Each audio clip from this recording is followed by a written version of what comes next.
السلام علیکم پیارے دوستوں، امید ہے کہ آپ سب خیریت سے ہوں گے۔ میں ہوں آپ کی رائٹر فائزہ شیخ اور آج حاضر ہوں عرش فلک سیزن 1 قسط نمبر 1 کے ساتھ۔ بنا وقت کو ضائع کیے آج کے ایپیسوڈ کو سٹارٹ کرتے ہیں۔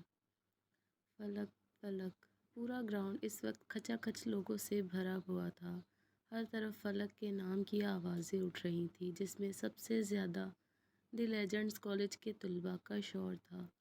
ظاہر ہے ان کے کالج کی سب سے زبردست فٹ بال کھلاڑی بی ایس فائن آرٹس کی گارجیس اسٹوڈنٹ فلک المیر سلطان اس وقت گراؤنڈ میں اپنی ٹیم کے ساتھ نیشنل لیول پر گول کر رہی تھی، جہاں پنجاب بھر کے کالجز اکٹھے ہوئے تھے۔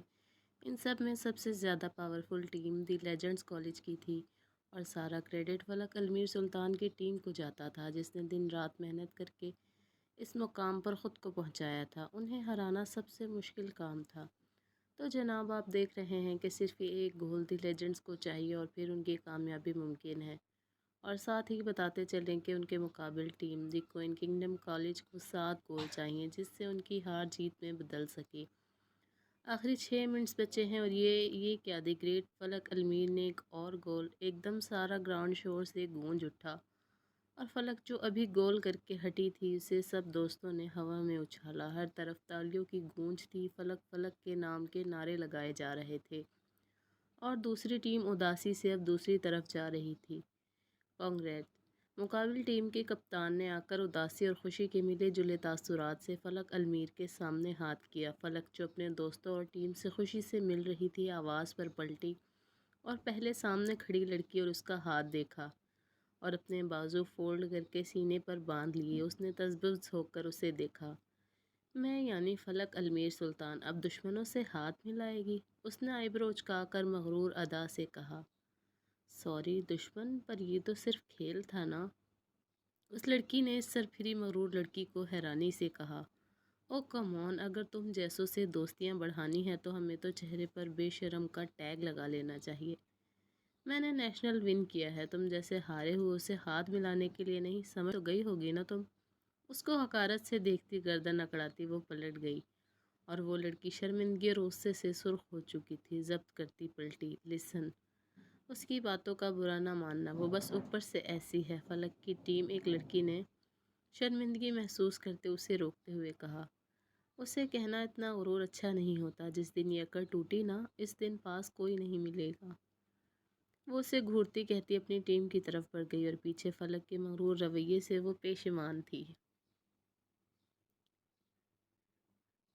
دل تو وہ برگ خزاں ہیں کہ ہو لے جائے، غم وہ آندھی ہے کہ صحرا بھی اڑا لے جائے۔ کان لایا تیری محفل میں ہمیں ہوش نہیں، کوئی آئے تیری محفل سے اٹھا لے جائے۔ اور سے اور ہوئے جاتے ہیں معیار وفا، اب متاع دل و جاں بھی کوئی کیا لے جائے۔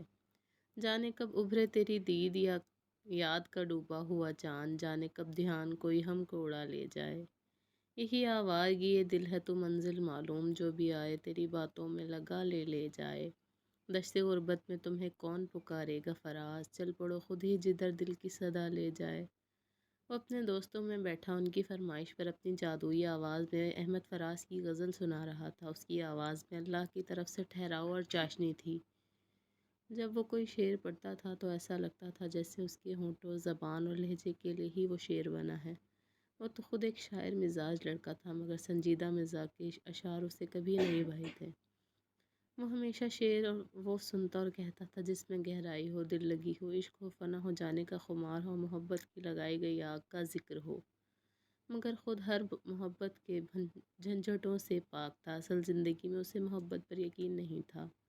اس کا نظریہ تھا کہ یہ عشق و محبت کچھ نہیں، اور جو اس کا دعویٰ کرتے ہیں گناہ کرتے ہیں۔ کیا بات ہے جناب آپ کی!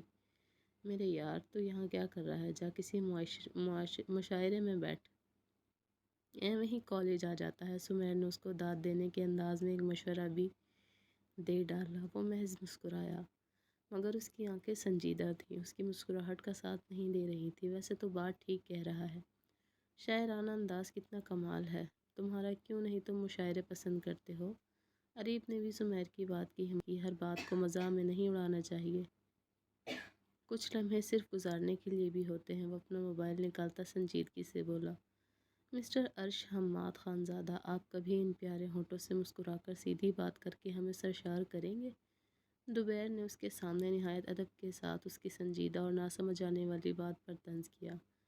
نہیں، وہ ہنسی ضبط کرتے ہوئے بولا، بہت ہی کوئی برے انسان ہو تم، بس تمہارے دانت تمہارے جگری یار میراک افندی کے سامنے نکلتے ہیں۔ ہم تمہیں ڈسنے والے سانپ جو لگتے ہیں، جو ہمارے ساتھ تم کم کم مسکراتے ہو۔ سمیر نے بھی اس کی سنجیدگی پر چوٹ کی، یار میرے مزاج کا تو معلوم ہے، ہر وقت فن مزہ کہاں قبول ہے۔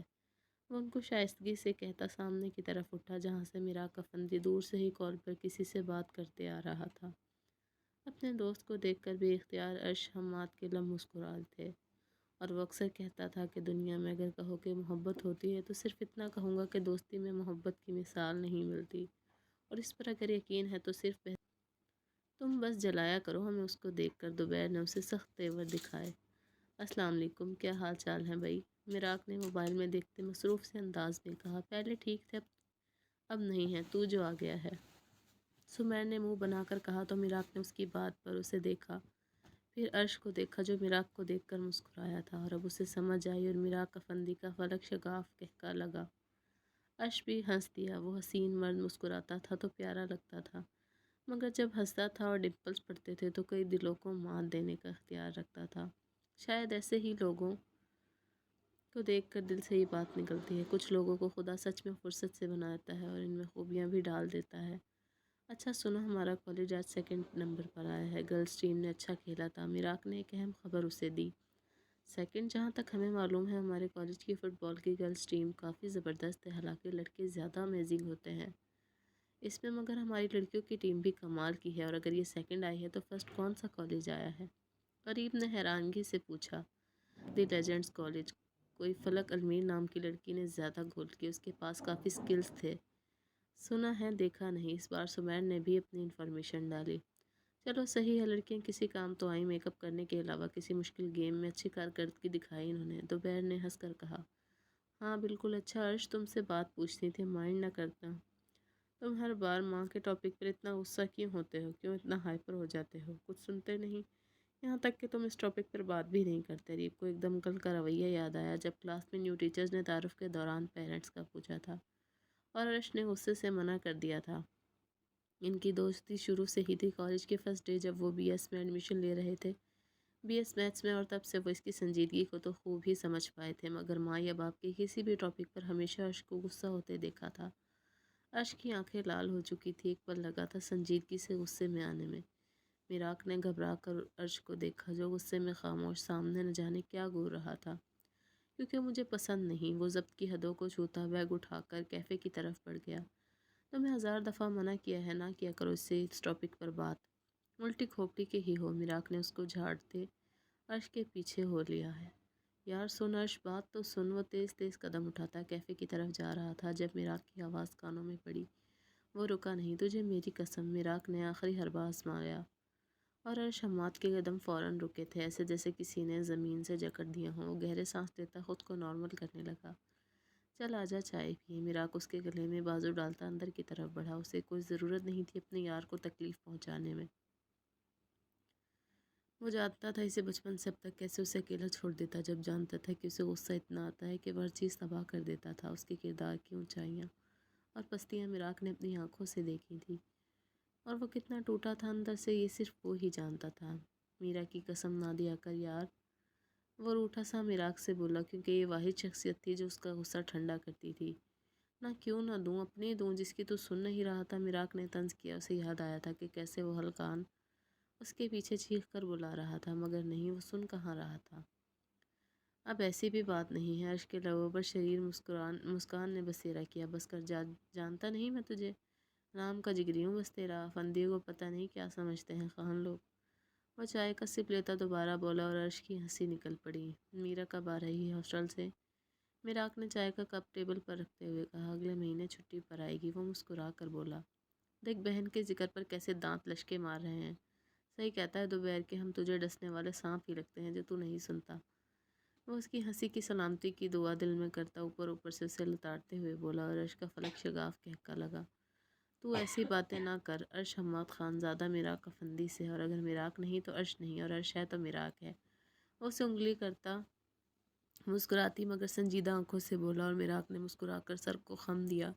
یہ دونوں ہی ایک دوسرے کی جان تھے، ہر مشکل وقت میں ساتھ کھڑے رہنے والے، ایک دوسرے کی ہمت والے، ناممکن کو ممکن کرنے والے، عزم رکھنے والے۔ دونوں اگر مغرور تھے تو صرف اپنی اپنی دوستی کی وجہ سے۔ تیری دوستی کا کمال تھا، مجھے خوف تھا نہ ملال تھا، میرا روم روم تھا حیرتی، میرا دل بھی مہوے دھمال تھا۔ تیری آنکھوں کے سوا دنیا میں رکھا کیا ہے؟ وہ گنگنا بھی رہی تھی، ساتھ ساتھ مٹی کے مٹکے پر پکڑ کر ان پر خوبصورت رنگ کر رہی تھی۔ اس کا فارغ وقت کا مشغلہ تھا، کل اس کا کوئی ٹیسٹ نہ تھا، اور آج بیٹھی اپنے روم میٹ کے آرٹ ورک کے مٹکے پکڑ کر کلر کر رہی تھی۔ ہائی پونی کی پاپ کٹ بال جو ہتھیلی جتنی پونی لگ رہی تھی، کانوں میں چھوٹے چھوٹے ٹاپس پہنے، بڑی کالی خوبصورت آنکھوں والی، بھرے بھرے گلابی ہونٹ اور دودھیا رنگت، اور چھوٹے چھوٹے مگر خوبصورت ہاتھوں کی مالک میرا خان زادہ تھی۔ حسن کی مورتی۔ وہ جس ہاسٹل میں رہتی تھی وہاں کئی اوباش لڑکیاں اس کے حسن کو حاصل کرنے کے جنون میں رہتی تھی، مگر چونکہ کہ میرا لندن سے بلیک بیلٹ تھی کراٹے میں، تو وہ آسانی سے خود کو بچا لیتی تھی، مگر تھی تو ایک لڑکی ہی، ڈرتی بھی تھی، اور باقی کی حفاظت کے لیے عرش خان زادہ تھا ہی، اس کا بھائی، اس کی جان۔ کی حال نے اتنے مشمل جو اس کی روم میٹ تھی، اندر آتے ہی اس کے فریش موڈ پر مسکرا کر بولی، اور اپنا عبایا اور بیگ ہینگ کرنے لگی۔ ایک سیکنڈ، تم میں تمہارے بھائی کی روح آ گئی ہے نا؟ اشمل نے ہنس کر کہا، ہاں، ویسے تم ہر بار تمہارا بھائی کیوں کہتی ہو؟ بھائی بھائی ہوتا ہے، تیرا میرا کیا؟ تم خالی بھائی کیوں نہیں کہتی، صرف میرا ہی کیوں ظاہر کرتی ہو؟ وہ اس کے لفظوں کو پکڑ کر پوچھنے لگی۔ اشمل پھرتی سے پلٹ کر اسے دیکھنے لگی، جو عجیب ہی بات کہہ گئی تھی، کیا مطلب اس بات کا؟ میرا ایسا ویسا کوئی مطلب تھوڑی ہے۔ وہ اس کی سینس پر حیران ہوئی تھی، ہونا بھی نہیں چاہیے، اور مجھے پتہ نہ چلے کہ محترمہ اس لیے تمہارا بھائی کہتی تھی کیونکہ میرے بھائی کو پسند کرتی تھی۔ وہ لب دباتی اپنی ہی ہانک کر دوبارہ مٹکی کی طرف متوجہ ہو گئی۔ اشمل آنکھیں پھاڑے اسے عجیب تکون پر حیران ہوئی، لب بھینچے اور آنکھیں سکیڑی۔ میرا نے نوٹ کیا کہ آواز نہیں آئی تو پلٹ کر اسے دیکھا، جو جوتا اتار رہی تھی، یعنی اپنے سنیکرز اتار رہی تھی۔ میرا کی آنکھیں ابل آئیں، نہیں اوشو؟ وہ سنتی ہی چیخی، واش روم کی طرف بھاگی، بغیرت، بدتمیز، بے شرم، تو یہ سوچتی ہے یہیں رکو؟ اس کی طرف زور سے جوتا پھینکتی، دوسرا اٹھا کر پیچھے بھاگی، مگر تب تک وہ واش روم میں بند ہو چکی تھی، اور اس کے کہکے کی آواز گونج رہی تھی، تیرا بھائی میرا بھائی کچھ نہیں ہوتا، بھائی وہی محرم ہوتا ہے جو ماں کے پیٹ سے جنا ہو۔ میں کیوں تمہارے بھائی کو بھائی بنانے لگی؟ میرے بھائی مر گئے ہیں کیا؟ اور بدتمیز، میری منگنی ہو چکی ہے، تجھے علم ہے نا؟ فضول نہ بولا کر۔ وہ اس کا دروازہ پیٹتی چیخ رہی تھی، ہاں سمجھ گئی میں۔ وہ ہنستی بولی، اس کا کام تو ہو چکا تھا، بہت مزہ آتا تھا اشمل کو تپا کر، وہی کام بہت اچھے سے کر گئی تھی۔ فلک، تم نے بتایا نہیں کہ تم لوگ جیت آئے ہو؟ فلک کی ماں اسما سلطان اس کے کمرے میں آتی حیرانی سے بولی۔ وہ صوفے پر لیٹی موبائل یوز کر رہی تھی، دروازے کی طرف پاؤں تھے، ماں کی آواز پر لیٹے ہوئے دونوں پاؤں جو کینچی کی شکل میں ایک دوسرے پر تھے، وہ کھول کر دونوں کے درمیان سے اپنی ماں کو دیکھا، اور پھر لاپرواہ سی ہو کر موبائل میں دیکھنے لگ گئی۔ آپ کو لگ گیا نا پتہ؟ وہ بنا دھیان دیے بولی، مجھے ٹی وی یا باہر والوں سے کیوں ہر بار پتہ لگتا ہے؟ تم کیوں مجھ سے شیئر نہیں کرتی؟ وہ تھک گئی تھی اس کی لاپرواہی سے۔ مجھے شوق نہیں خود کو دکھانا، جو ہوں وہ زمانہ بتاتا ہے، اور یہ آپ کے لیے پراؤڈ کی بات ہونی چاہیے کہ آپ کی بیٹی کی جیت لوگ بتاتے ہیں۔ مغرور آنکھوں سے اپنی ماں کو دیکھتی شیشے کے سامنے آئی اور بالوں میں برش کرنے لگی۔ یہ اتنا غرور نہ کرو، کسی کام کا نہیں۔ وہ اس کا مغرورانہ لہجہ نوٹ کر چکی تھی۔ کم آن موم، بس کیا کریں، وہ الجھ کر بولی۔ اچھا، میں نے بتانا تھا کہ تمہارے بھائی نے ایک رشتہ، ابھی اتنا ہی کہا تھا کہ فلک نے تیوروں سے پلٹ کر انہیں دیکھا۔ میری بات سنیں، آپ کسی ایرے غیرے کے رشتے نہ لایا کریں۔ میں فلک المیر سلطان ہوں، میری شادی اس سے ہوگی جس میں طاقت ہو مجھے میرے مطابق اونچا رکھنے کی۔ میرا نام فلک ہے، آسمان کو چھونا پسند ہے، مجھے نیچے دیکھنا نہیں، وہ سخت تیوری سے کہتی کمرے سے ہی باہر چلی گئی، اور آسما سلطان نے افسوس سے اپنی بیٹی کی باتوں کو سہا۔ وہ صرف مغرور تھی، اپنے جنون کو آگے رکھنے والی، لڑکوں سے دوستیوں سے ناپسند تھی، نہ وہ ایسی لڑکیوں کے ساتھ بیٹھتی اٹھتی تھی جو ایسے کام پسند کرتی ہوں۔ وہ کردار کی کھری تھی، مگر وہ ڈرتی تھی اس کے ٹوٹ جانے پر، کیونکہ غرور رب کو منظور نہیں، اور جو غرور کرتا ہے وہ خاک میں ہی ملتا ہے۔